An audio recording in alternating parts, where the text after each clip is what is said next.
मोक्षमार्गस्य नेतारं भेतारं परमभूभृतां ज्ञातारं विश्वतत्त्वानां वन्दे तद्गुणलब्धये वन्दे तद्गुणलब्धये। बोलिए चौबीसों तीर्थंकर भगवान की जय। बोलिए उमा स्वामी महाराज की जय। द्वादशांग जिनवाणी माता की जय। जैन धर्म की जय।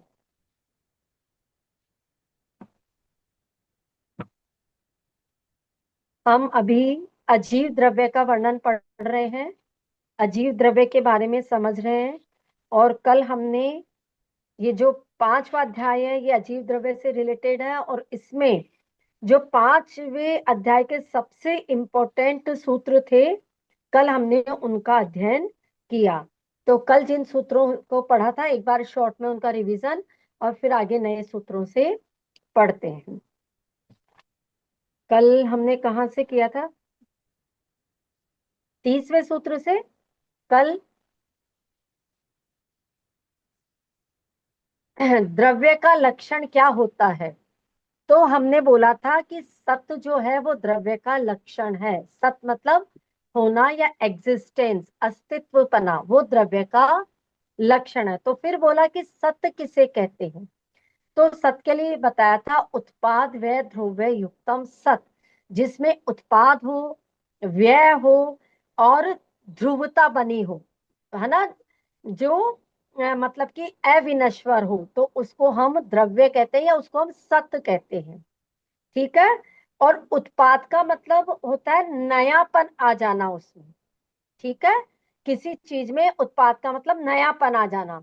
और व्यय का मतलब जो पुराना हो जाना, यानी अपनी उस पर्याय को जो पहले वाली थी उसको छोड़ देना, नष्ट हो जाना उसका। तो नयापन आना उत्पाद, और व्यय होना मतलब इस पर्याय का चले जाना। और ध्रुवता मतलब अविनश्वरता, जो हमेशा बना रहता है। तो ये सत्य कहलाता है, जिसमें ये तीनों गुण पाए जाते हैं। फिर तद भावा व्ययम नित्यम, यानी जो इसमें ना भावा, भावा मतलब भाव या जो परिणाम है वो क्या होते हैं, हमेशा बने रहते हैं, अव्ययम, कभी भी खत्म नहीं होते, नित्य बने रहते हैं। तो उसको भी क्या कहते हैं, ये किसका लक्षण आ गया, किसका लक्षण आ गया, ये उत्पाद व्यय तद भावा व्ययम नित्यम, किसका लक्षण आ गया ये? द्रव्य का। द्रव्य का ही तो है ये। जो हमने अभी द्रव्य के बारे हम्म। में ही पढ़ रहे हैं, तो उसके बारे में ही बताया कि उस द्रव्य के भाव हमेशा बने रहते हैं, वो नित्य रहते हैं, है ना, कभी खत्म नहीं होते। उसके जो जीव का जीवत्व बना है तो वो हमेशा किसी भी पर्याय में चला जाए बना रहेगा। पुद्गल का पुद्गल बना हर पर्याय में बना रहेगा, कभी नष्ट नहीं होगा। और ये बात सारे द्रव्यों के लिए लागू होती है। और कल हमने जैसे धर्म द्रव्य अधर्म द्रव्य में कैसे ये बात सिद्ध होती है, तो इसको भी हमने कल एक एग्जाम्पल से बताया था, बाउल में पानी लेकर के, कि कैसे उसमें उत्पाद व्यय ध्रुव्य होता है, षटगुण हानि वृद्धि होती है उसमें। तो ये हमने समझा था। देखो, जो पानी का मैंने एग्जाम्पल दिया था ना आपको, कि वो लहर ऊपर उठी, तो वो लहर जो ऊपर उठी वो क्या हो गया, उत्पाद हो गया। पानी वही है लेकिन हल्का सा ऊपर भी उठ गया, नयापन आ गया कि नहीं आया उसमें, तो वो उत्पाद हो गया। और वो जब वापस नीचे बैठ गया नीचे, तो उसको व्यय बोल दिया। तो इस तरह से क्या होता है कि ये षट गुणी हानि वृद्धि द्रव्यों के अंदर चलती रहती है। फिर अर्पिता नर्पित सिद्धे, एक सेकंड मेरी कॉल आ रही है।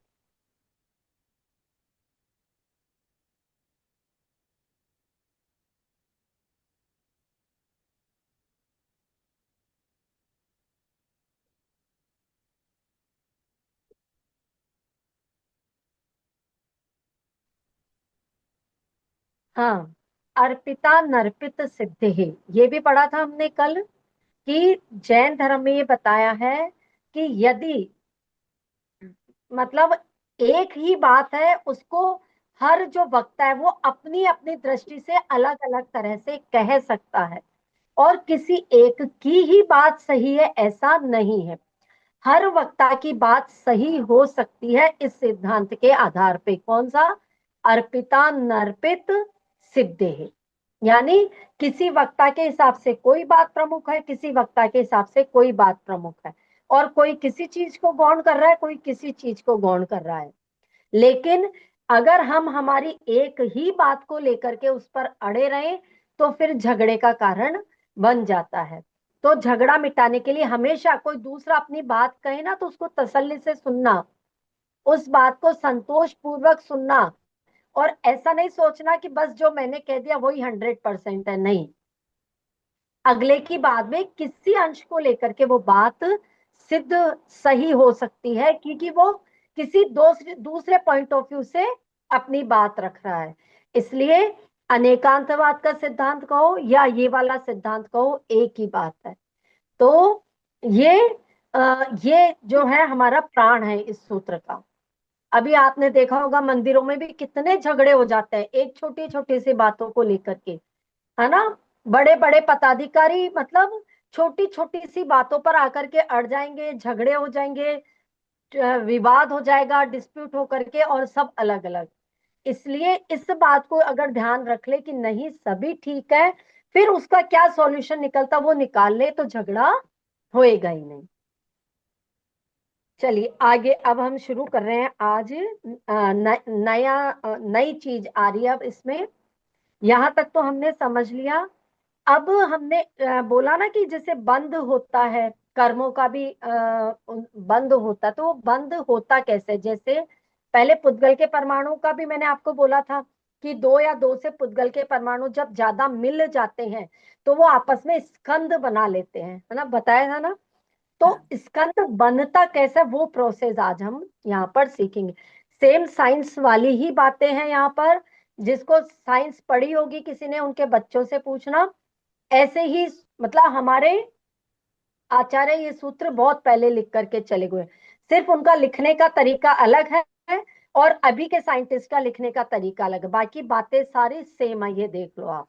तो इसलिए जैन धर्म वास्तव में बहुत ही ज्यादा विश्वसनीय है, ये बात हमेशा ध्यान रखना। चलिए सूत्र नंबर 33, चांदनी। स्निग्ध रुक्षत्वात् बंध है।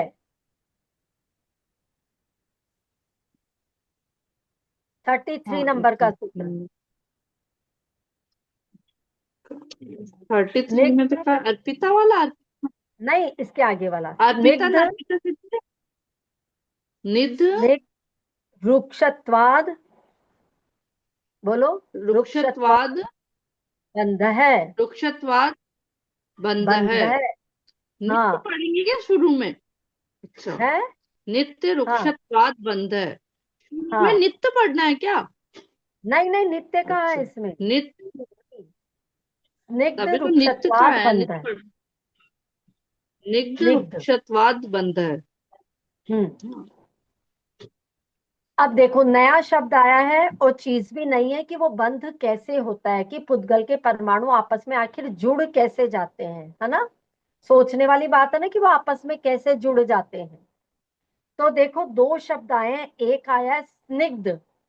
तो स्निग्ध का मतलब होता है चिकनापन, ठीक है। चिकना, स्नेह भी बोलते हैं इसको। चिकना बोल दो, स्नेह बोल दो, एक ही बात है। रुक्ष, रुक्ष का मतलब होता है क्या बोलेंगे, रुक्ष मतलब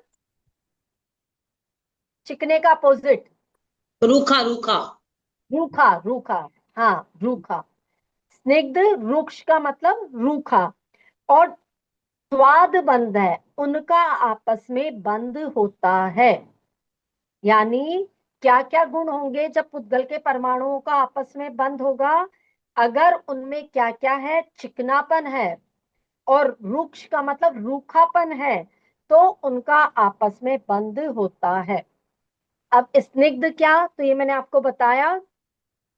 कोई भी जो बाह्य कारण हो, कोई भी बाह्य कारण होते हैं ना जो किसी को चिकना बना देता है, स्नेह जैसे तेल है, घी है, वो चिकने है कि नहीं, उससे चिकनापन समझो आप। तो जिन पुद्गल के परमाणु में ऐसा गुण पाया जाता है तो उसको स्निग्ध कहते हैं, ठीक है। फिर रुक्ष किसको कहते हैं? रूखेपन को। जैसे आप समझो चीनी है, पत्थर के छोटे छोटे टुकड़े हैं। और क्या हो सकता है? रुक्ष मिट्टी के कण है, ये सब रूखे होते हैं ना, हाथ लगाओ तो इनमें रूखापन आता है। तो ये इस तरह से हमने देखा कि रूक्ष चीजें कौन सी होती है और स्निग्ध चीजें। जैसे स्निग्ध का मतलब हमने देखा तेल हो गया, घी हो गया, इवन देन जो दूध होता है वो भी, इसमें भी चिकनापन होता है, तभी तो उससे घी बनता है कि नहीं बनता? मक्खन से घी बनता है। तो अब इनमें आपस में क्या हो जाता है? बंद हो जाता है। जब रूक्ष पदार्थ चिकने पदार्थ से मिल जाता है तो उनमें आपस में बंद हो जाता है। मतलब बंद कैसे होता है? तो आपको क्या लिखना है कि जब स्निग्ध रूक्ष पदार्थ से मिलता है तो उनमें आपस में बंद हो जाता है। अब आचार्यों ने इस बात को देखो कैसे समझाया कि हमारे को भी तो कर्म का बंध होता है ना, तो क्या कर्म का जो बंध है वो भी इसी प्रकार का बंध है? तो आचार्य ने समझाया, जो टीका करते हैं ना तत्वार सूत्र की टीका वगैरह, तो उसमें ऐसे लिखा उन्होंने, ऐसा समझो आप कि जो राग है वो तो चिकनापन है। जो हम राग करते हैं ना किसी चीज से, राग किसी भी चीज के प्रति पाने की जो हमारी उसकी लालसा है, इच्छा है हमारी, उसके लिए जो भी हम काम कर रहे हैं वो सब राग है। और किसी चीज से घृणा करना, किसी चीज से घृणा करना, या जैसे जो हमें अच्छा नहीं लगता है तो उसके प्रति हमने गलत गलत विचार कर लिए, गलत काम भी कर लिया, है ना, किसी को गलत बोल दिया, भला बुरा कह दिया, तो इसको आप समझो कि ये रूक्ष है, या ये क्या है? द्वेष है। समझना कि आचार्यों ने कैसे बताया इसको कि कैसे बंद होता है। तो राग को तो माना चिकनापन, और द्वेष को क्या माना? द्वेष को माना रूक्षपन, है ना, रूखापन माना। अब हम इन्हीं चिकने और रूखेपन के कारण क्या करते हैं? कई सारे काम करते हैं, अच्छे बुरे कई काम हम कर देते हैं उनके। तो वो क्या होते हैं? उसकी वजह से जो कर्म, है ना, कर्म बने हमारे, है ना, हम हमारी जो आत्मा थी, तो वो उस परिणाम स्वरूप वो परमाणु क्या करते हैं? हमारी आत्मा में आकर के चिपक गए, यानी वो कर्मों का बंध हो गया हमें। तो इस तरह से कर्मों का बंध हो जाता है, हमें पता नहीं चलता है ना। हम उस समय सोच नहीं पाते हैं कि हमने क्या कर लिया क्या नहीं कर लिया। लेकिन ये देखो कितनी बारीक साइंस है ये, कि कैसे कर्मों के परमाणु आकर के बंध गए, है ना। इस तरह से परमाणु आकर के, आपने इधर तो कर्म किया, उधर वो पुद्गल के परमाणु आकर के और आपके आत्म प्रदेशों से आकर के चिपक गए। अब वो कब तक नहीं हटेंगे? जब तक आप उनको हटा, जैसे मान लो आपके शरीर पर मैल चिपक जाता है, उस मैल को हटाने के लिए वो लगा हुआ ही रहेगा ना, जब तक आप कोई पुरुषार्थ नहीं करोगे, जब तक आप उसको धोओगे नहीं, जब तक उस पर साबुन नहीं लगाओगे, है ना, तब तक वो हटेगा क्या मैल शरीर से? नहीं हटेगा। तो उसको हटाने के लिए जैसे पुरुषार्थ करना पड़ता है, ऐसे ही ये जो कर्म के पुद्गल परमाणु आकर के हमारी आत्मा से चिपक गए, तो इनको हटाने के लिए भी हमें पुरुषार्थ करना पड़ता है, हमें कर्मों की निर्जरा करनी पड़ती है। और इसके लिए हम बहुत सारे उपाय आचार्यों ने बताए, वो आगे आने वाले सूत्रों में हम पढ़ेंगे। कैसे पहले कर्मों का आश्रव करते हैं, छठे सातवें अध्याय में पढ़ेंगे। फिर बंद कैसे होता है वो पढ़ेंगे। फिर कैसे उससे छुटकारा पा सकते हैं वो सब एक नौवें अध्याय में पढ़ेंगे। उसके लिए हमें संयम करना पड़ता है ना, इंद्रियों का निरोध करना, इंद्रियों पर हमें कंट्रोल करना पड़ता है। मंदिर जाके स्तुति स्तोत्र पढ़ते हैं, पूजा विधान आदि करते हैं। सबसे ज्यादा तो होता है इसके लिए संयम धारण करना। कर्मों की निर्जरा संयम से ही होती है। जितना ज्यादा इंद्रियों पर कंट्रोल करते हैं उतने ही कर्मों की निर्जरा। देखो मैंने एक, पता नहीं आपको समझाया नहीं समझाया, पुण्य का बंध अलग चीज होती है, कर्मों की निर्जरा अलग चीज होती है। तो इन दोनों में डिफरेंस है। जो हम पूजा स्तुति भक्ति करते हैं ना, उससे तो पुण्य का बंध होता है। और जो हम उपवास करते हैं, व्रत करते हैं, समय समय पे नियम लेते हैं ना अपन के, 1 घंटा मैं कुछ नहीं खाऊंगी, 2 घंटे तक मेरे इस चीज का त्याग है, मेरे बोलने का भी त्याग, इससे हमारे कर्मों की निर्जरा होती है। दोनों में फर्क है। तो ये चीज ध्यान रखना। जैसे किसी से उपवास नहीं होते, व्रत नहीं होते, कोई बात नहीं, पर टाइम टाइम पर नियम तो ले सकते हैं कि मैं 1 घंटे तक कुछ नहीं खाऊंगी, या 1 घंटे तक मेरे इन इन चीजों का त्याग है, ऐसा। तो इससे कर्मों की निर्जरा होती है। यानी जो पुद्गल परमाणु आके हमारी आत्मा से चिपक गए ना, उनको हटाने के लिए ये काम हमें संयम मतलब लेना चाहिए। ठीक है। तो ये समझ में आया कैसे बंध जाते हैं? जब चिकने और रूखे परमाणु आपस में मिलते हैं तो उससे क्या बनते हैं? क्या बनते हैं? क्या समझाया था? अणु आपस में मिलकर के स्कंद बनाते हैं ना, तो ऐसे स्कंद बन जाते हैं। रूक्ष और चिकने पदार्थ मिलकर के स्कंद बनाते हैं। ये मतलब फॉर्मूला था कि कैसे स्कंद बनते हैं। ठीक है। बंध कैसे होता है? बंध कैसे होता है वो? इसमें एक पहलवान चलिए। का उदाहरण तो आता है ना आंटी, है ना भाभी जी? वो पहलवान क्या? होता है सूखा, एक पहलवान का था जिसके मिट्टी लगा देते हैं, शरीर में तेल लगाते हैं, फिर मिट्टी के कड़ाके चिपक जाते हैं उसके चिपक ऊपर। जाते हैं, हाँ हाँ हाँ। तो अब देखो, उस पे पहले जो पहलवान था उसके शरीर पे क्या लगाया? चिकना तेल लगाया। तेल लगाते हैं ना, और फिर जब वो लड़ते हैं एक दूसरे से मिट्टी के अंदर, तो वो मिट्टी आकर के उससे चिपक जाती है। तो यानी चिकनेपन पे रूखी मिट्टी आकर के चिपक गई, तो उसका उससे बंद हो गया, ऐसा। ठीक है। चलिए आगे। सूत्र नंबर 34, सोनल जी। न जघन्य गुणानाम। न जघन्य गुणानाम। हाँ, अब इसका मतलब क्या हुआ इस सूत्र का? न मतलब नहीं होता है। जघन्य, जघन्य का मतलब होता है कम, और गुणानाम मतलब गुण। नहीं होता है जघन्य गुण वाले में। अब क्या नहीं होता है? तो हम पिछले सूत्र में क्या पढ़ के आए थे? बंध के बारे में पढ़ रहे थे ना, कि उनका बंध होता है, बंध के बारे में था वो सूत्र। तो यहाँ पे वो बंध शब्द हमारे को वहां से समझ लेना चाहिए कि जो जघन्य गुण वाले पुद्गल परमाणु हैं उनका बंध नहीं होता है। जघन्य गुण वाले पुद्गलों का बंध नहीं होता है। अब जघन्य गुण का मतलब क्या? इसका मतलब होता है जो अविभागी प्रतिच्छेद है, यानी जिसका आगे टुकड़ा नहीं किया जा सकता। ठीक है। तो उसमें जो स्निग्धता है या उसमें जो रुक्षता है उसका बंध नहीं होता है। यानी एक जो पुद्गल का टुकड़ा है, सिर्फ एक सिंगल अणु जो है, तो उसमें क्या है? स्निग्धता या जो रुक्षता है उसका बंध नहीं होता, उसको जघन्य गुण बोलते हैं। एक पुद्गल का अणु जो है उसका बंध नहीं होता है। न जघन्य गुणानाम, नहीं होता है बंध किसका? जघन्य गुण वाले का। और जघन्य गुण वाले का मतलब स्निग्धता और रुक्षता के अविभागी प्रतिच्छेद को का या उस गुण का बंध नहीं होता है।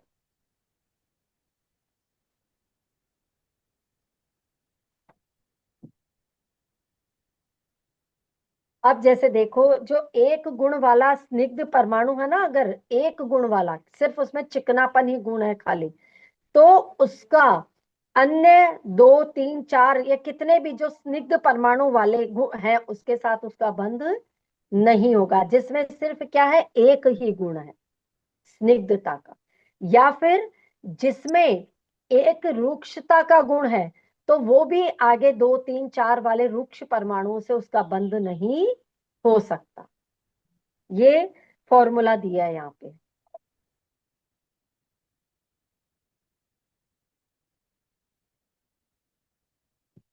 और एक, ये तो देखो स्निग्ध का स्निग्ध के साथ बताया था मैंने, रुक्ष का रुक्ष के साथ बताया था।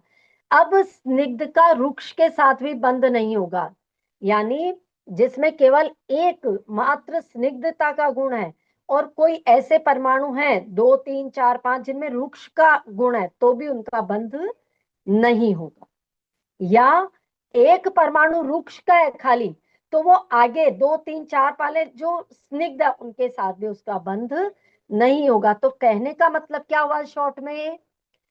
समझने का मतलब ये, इसको ऐसे समझना है कि जिसमें जिस परमाणु में मात्र स्निग्धता या रुक्षता वाला जो गुण पाया जाता है तो उसका बंध नहीं होता है।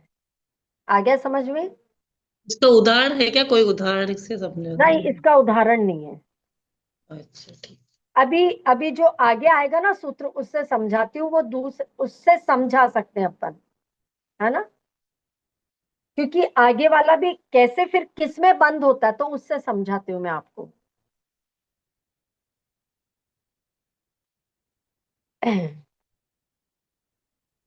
अब देखो सूत्र नंबर 35। हाँ चलो दीपा जी आप पढ़िए। गुण साम्य सदृशानाम। गुण साम्य सदशानाम। हाँ, गुण मतलब गुण, साम्य मतलब समानता, गुणों की समानता होने पर सदृशानाम, तो सदृश गुण वालों का भी। अब क्या कह रहे हैं यहाँ पे, फिर वो बंध की बात चल रही है ना, आगे बंध की बात चल रही है, तो यहाँ पर भी वो बंध शब्द हमारे को अपने मन से लगाना है कि अभी इसी की बात चल रही बंध की। तो जिनमें गुणों की समानता है ना, गुण एक जैसे दिखाई दे रहे हैं, उनमें भी आपस में बंध नहीं होगा। ये देखो, पहले तो उन्होंने बताया कि बंध कब होता है, पहला बंध के बारे में बताया कैसे हो सकता है। अब कैसे कैसे नहीं हो सकता वो चीजें बताई। तो किस में नहीं हो सकता? तो पहला तो न जघन्य गुणनाम, जिनमें जघन्य गुण है उनमें बंध नहीं हो सकता, पहला। दूसरा, गुण साम्य सदृश नाम, यानी जिनमें बिल्कुल समान समान गुण है तो उनमें भी आपस में बंध नहीं होगा। पहले तो इसका सामान्य अर्थ समझ में आ गया ना, कि जिनके गुण आपस में सदृश है, एक जैसे हैं, तो उनका भी आपस में बंध नहीं होगा।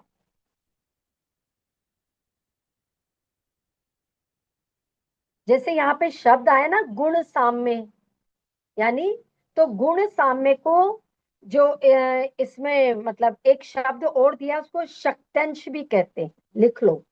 गुण साम्य का मतलब शक्त्यंश, शक्त्यंश।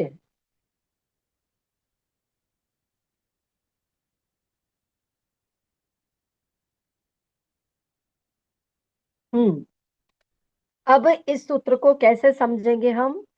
पहले तो हमने जघन्य गुण वाले के बारे में समझा।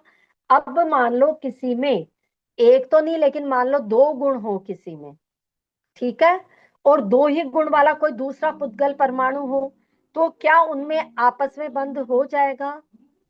तो नहीं होगा। यानी किसी में दो स्निग्ध वाला गुण है, मानो किसी पुद्गल परमाणु में दो स्निग्ध का गुण है और कोई दूसरा परमाणु है जिसमें दो रुक्ष का गुण है, तब भी उनमें आपस में बंध नहीं होगा। यानी तीन तीन है तो भी नहीं होगा, चार चार है तो भी नहीं होगा, ठीक है। दोनों एक बराबर हो गए ना, इक्वल इक्वल, तो उनमें आपस में बंध नहीं होगा। यानी दो स्निग्ध का दो रुक्ष वाले के साथ, या तीन का तीन के साथ, या जितने इधर है उतने ही उधर है, तो उनका आपस में बंध नहीं होगा। बंध कहाँ कहाँ नहीं होगा पहले, यदि अब बंध अब आएगा कि बंध किस में होगा वो बताएंगे। अब ये पहले सूत्र में बंध क्या होता है वो समझाया, फिर बंध किस किस में नहीं होगा। अब जो सूत्र बताएंगे वो बताएंगे कैसे बंध बनता कैसे है, कब बनता है, कब बंद होगा, उसके लिए आगे वाला सूत्र, सूत्र नंबर 36। हाँ नीलम भाभी। द्वैधिकादि गुणानाम तु, द्वैधिकादि गुणानाम तु। द्वैधिकादि गुणानां तु। हाँ, अब देखो, द्वै द्वै मतलब दो, अधिकादि यानी जिसमें अधिक हैं, गुणानाम मतलब गुण, तू तो यानी जिसमें दो गुण अधिक हो तो उनका आपस में बंध हो सकता है। यानी जैसे किसी में मान लो तीन गुण है और किसी में पांच गुण है, तो उनका आपस में बंध हो जाएगा, ठीक है।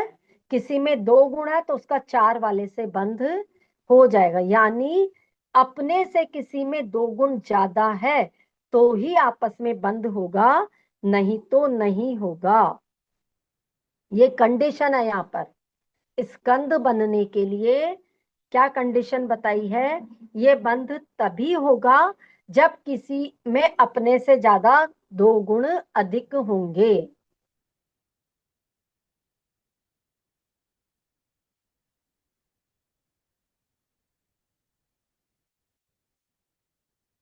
ठीक है।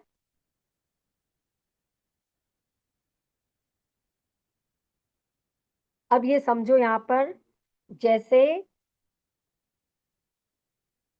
अम,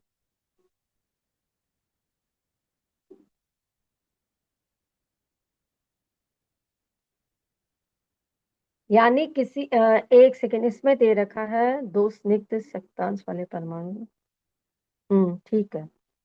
जो किसी मान लो स्निग्ध परमाणु है और उसमें कितने गुण है? स्निग्ध वाले में 2, ठीक है।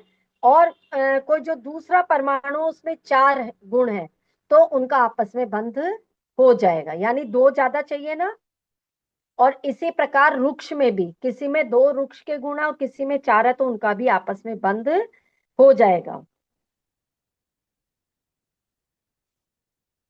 या फिर ऐसे भी हो सकता है कि वृक्ष का स्निग्ध के साथ और स्निग्ध का वृक्ष के साथ में बंध हो जाएगा। सिर्फ क्या जरूरी है? 2 गुण ज्यादा होने चाहिए, ये कंडीशन है। तो 2 से कम या ज्यादा होंगे तो नहीं होगा। नहीं, 2 से कम में तो नहीं होगा ना, क्योंकि एक में तो होता ही नहीं है बंध। ये हमने पहले पढ़ लिया ना, न जघन्य गुणाना। जघन्य का मतलब क्या? जिसमें एक गुण है तो उसका तो बंध होगा ही नहीं। 2 या 2 से ज्यादा होगा तो ही बंध होगा। तो ये तीन सूत्र इसी के बारे में बताए हैं कि कब बंध होगा और कब नहीं होगा। ठीक है। अब एक ये देखिए, अब क्या होता है कि जब हमने कह दिया बंध तो हो गया, अब उनकी क्या पोजीशन होगी? बंद होने के बाद में जो स्कंद बन गया तो उनकी क्या पोजीशन होगी? ये जो मेरे को बोल रहे थे ना दीपा जी के उदाहरण से बताओ, तो वो अब उदाहरण इसमें बताते हैं आपको। अगला सूत्र पहले पढ़ लेते हैं, सूत्र नंबर 37। हाँ, चांदनी। बं, बंधे दिकौ पारिणामिकौ च। बंदे दिकौ पारिणामिको च। पारिणामिकौ च, है ना? च। हाँ, अब देखो क्या दे रखा है इसमें। बंधे दिकौ, यानी बंध में क्या होता है? जो बंध बंधा है उसमें क्या होता है? अधिक गुण वाले जो परमाणु हैं तो परिणाम यानी जो रिजल्ट निकलेगा वो ज्यादा परमाणु वाले के अकॉर्डिंग ही निकलेगा। यानी समझो, जैसे किसी के पास में 3 गुण थे और किसी के पास में 5 थे। 3 5 के साथ मिलकर के स्कंद तो बन गया। अब उसमें गुण कैसे आएंगे? 5 वाले के जैसे। अब वो पूरा जो बन गया ना स्कंद, तो वो 5 जिसमें ज्यादा गुण थे उसी के का ही रिजल्ट उसके अंदर आएगा। जैसे मान लो हमारे पास में कोई 25 गुण है जिसमें, और मीठेपन का गुण है उसमें। जैसे समझ लो गुड़ है, ठीक है, गुड़ है और उसमें कम वाला नमक आकर के मिल गया, कम गुण वाला नमक आकर के मिल गया। हमने देखा भी है ना कितनी बार ऐसे कि जब कम आकर के ज्यादा में मिल गया, अब आपको स्वाद किसका आएगा? गुड़ का ही आएगा। हम क्या बोलेंगे कि हम गुड़ खा रहे हैं, ऐसा ही बोलते हैं ना। तो इस तरह से वो कम वाला भी ज्यादा वाले में ही परिवर्तित हो जाता। स्वाद उसका उसमें है लेकिन हम कहेंगे फिर भी क्या कि हम गुड़ खा रहे हैं। ठीक है। वो कम वाला ज्यादा में मिलता है तो ज्यादा वाले कम गुण वाले को अपने हिसाब से परिणमा लेता है, अपने हिसाब से उसको बदल देता, अपने अंदर बदल देता है। ये तो मैंने आपको एग्जांपल दिया, ये वास्तव में इस प्रोसेस पे काम होता है। जैसे जो केमिस्ट्री है, फिजिक्स है, तो उसमें यही होता है कि जो ज्यादा गुण वाला होता है वो कम गुण वाले को अपने अकॉर्डिंग कर लेता है। जैसे मान लो दो व्यक्ति हैं, ठीक है, अब दो व्यक्ति व्यापार कर रहे हैं, एक ने व्यापार करने में 10 लाख रुपए लगाए और एक व्यक्ति है जिसने 2 लाख रुपए लगाए, ठीक है, दोनों है, दोनों को परसेंटेज उस हिसाब से मिल जाएगा प्रॉफिट का, 10 लाख वाले को 10 के हिसाब से 2। लेकिन जब अगर देखा होगा शॉप पे अगर नाम लिखना पड़े तो किसके हिसाब से नाम लिखेंगे, किसके हिसाब से नाम लिखेंगे हम, ज्यादा वाले के हिसाब से लिखते हैं ना। जैसे मान लो कोई भी नाम है कि जैसे विनय है और राम है, विनय ने ज्यादा पैसे लगाए तो हम क्या लिखते हैं वहां पर, विनय एंड सन्स, विनय को ही प्रमुखता देते हैं क्योंकि उसने 10 लाख रुपए लगाए। तो ये सब जगह बात सिद्ध होती है कि जिसका ज्यादा अंश लगा है उसी के हिसाब से वो परिणाम हो जाता है ना, वो अपने दूसरे वाले को भी अपने अंदर परिणमन कर लेता है।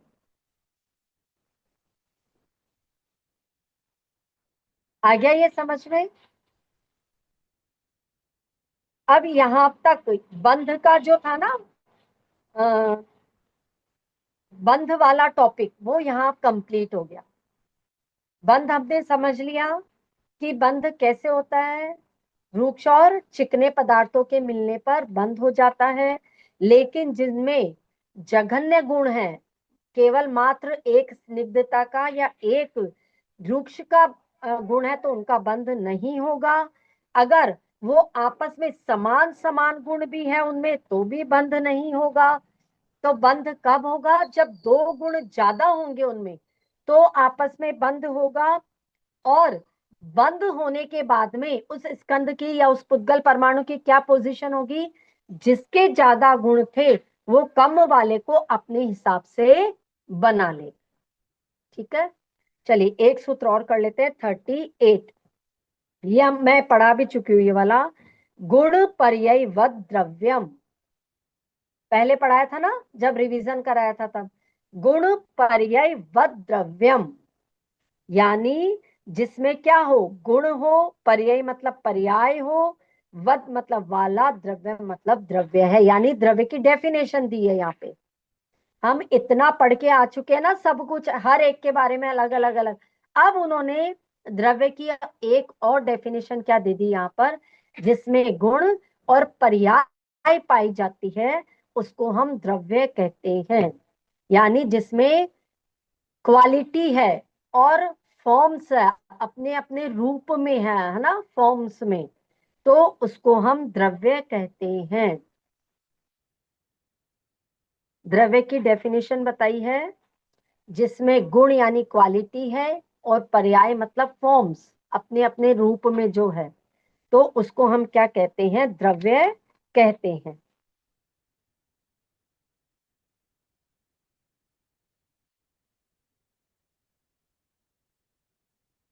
और अगर अब हम सोचें कि भाई किसमें कितने गुण हैं क्या हैं, तो ये सबके अपने अपने गुण होते हैं और सबकी कितनी ही पर्याय हैं, पुद्गल परमाणु है जैसे, तो कितनी ही पर्याय, अनंत पर्याय होती है ना। तो सबकी अलग अलग पर्याय होती है, सबके अपने अपने गुण होते हैं, उसको हम द्रव्य कहते हैं। अब काल द्रव्य का वर्णन चालू होगा। क्या काल भी एक द्रव्य है? हम पहले पढ़ के आए ना, 5 ही द्रव्यों के बारे में पढ़ा अभी तक हमने। एक सूत्र जरूर आया था पहले, वो वाला वर्तना परिणाम क्रिया परत्वा परत्वेच है ना, वो वहां पर आया था उसका। लेकिन अब कालश्च बताएंगे आगे कि काल भी क्या है, एक द्रव्य है। क्योंकि द्रव्य की डेफिनेशन बताई यहाँ पे, अभी तक काल द्रव्य के बारे में नहीं बताया था उन्होंने, लेकिन अब वो आगे काल द्रव्य के बारे में बताएंगे। तो फिर ये हम कल कर लेंगे, यहाँ से काल द्रव्य का वर्णन है। और बस अब अपना मेरे हिसाब से कल कल में अपना हो जाएगा कंप्लीट 5 वाले लेसन। ठीक है, तो इसको कल कंप्लीट हो जाएगा तो ठीक है, बहुत अच्छी बात है। फिर उसके बाद में रिवीजन करके फिर इसका टेस्ट लेंगे। ठीक है, चलिए आज के लिए इतना ही। पहले जिनवाणी स्तुति कर लेते हैं। ही जिनवाणी भारती तो ही जपो दिन रैन, जो तेरा शरणा गए सो पावे सुख चैन। जावाणी ते ज्ञान ते सूझे लोकालोक। सोवाणी मस्तक धरो सदा देत हूँ ढो। देव भजो अरहंत को गुरु सेवा निर्ग्रंथ। दया धर्म पालो सदा यही मोक्ष का पन। बोलिए द्वादशांग जिनवाणी माता की जय। आप सभी स्वस्थ रहे, मस्त रहे, तंदुरुस्त रहे, इसी भावना के साथ सबको सादर जय जय। अब बताइए इसमें कोई प्रॉब्लम आ रही है यहाँ तक? अभी एक बार रिवाइज करेंगे अपने आप तब पता लगेगा। हाँ हाँ, कोई बात थोड़ा नहीं, हम कर लेंगे वापस से। 4 से 36 में थोड़ा सा लग रहा है, बाकी रिवाइज करेंगे तब पता लगेगा। थोड़ा कंफ्यूजन 36 वाले में कंफ्यूजन है।